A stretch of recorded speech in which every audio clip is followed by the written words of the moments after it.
Hekero okorobekana kogenderete kwenekiwa ase chinsemo ao ime ya Kenya ase ime yomochi o Migori nigo okorobekana gose abantu abange banyare ko bagwesokia erio gokora okorobekana ase batebire buna nigo bagokora okorobekana kwa murembe ase batari gochikunyara ko bagosalia kinde gionsi.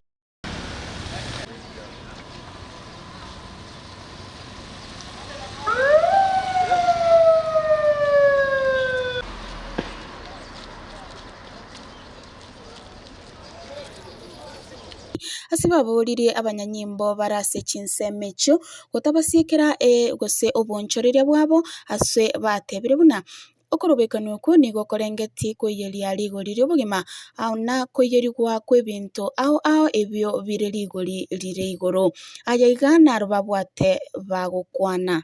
Maandamano tutafanya ya amani, na ukileta fujo wewe pia wewe unafunga kila kitu, unafungia watu maduka, wewe pia tutakushika tunakupiga.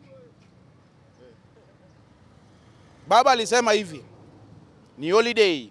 Hata askari mwenye anatupiga hapa amejua mtoto yake ako kwa maandamano, na yeye pia baba anasema yeye pia anaumia juu ya uchumi.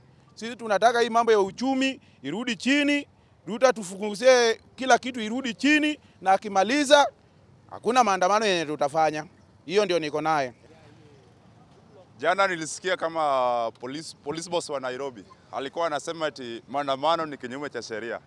Chenye nataka nimuulize leo Boige, kama high cost of living ni sheria inakubali high cost of living, lazima tumuulize kama high cost of living sheria inakubali, kama maandamano sheria haikubali. Kangano Nyakamortedo imeongezeka.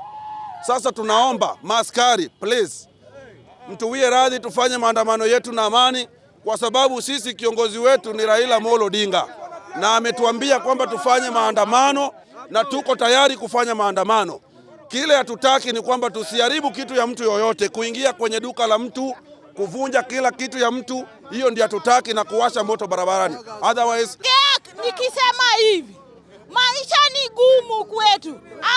Uchumi ni gumu, hata kuna Kenya tunaweza fanya, hata Kenya tunaweza pika hakuna. Lazima tuende maandamano, tutafute right yetu.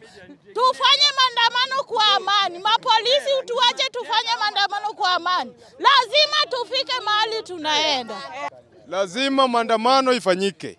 Hatuwezi tukarudi nyuma.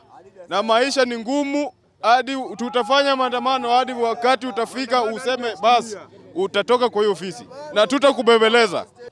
Tunaomba Kindiki atoe hao mapolisi kwa barabara, kwa sababu leo ilikuwa public holiday kwa Wakenya wote na tunaandamana kwa amani, na baba alisema leo ni public holiday, na huyo ndio tunajua ni president wetu. President wetu ni nani?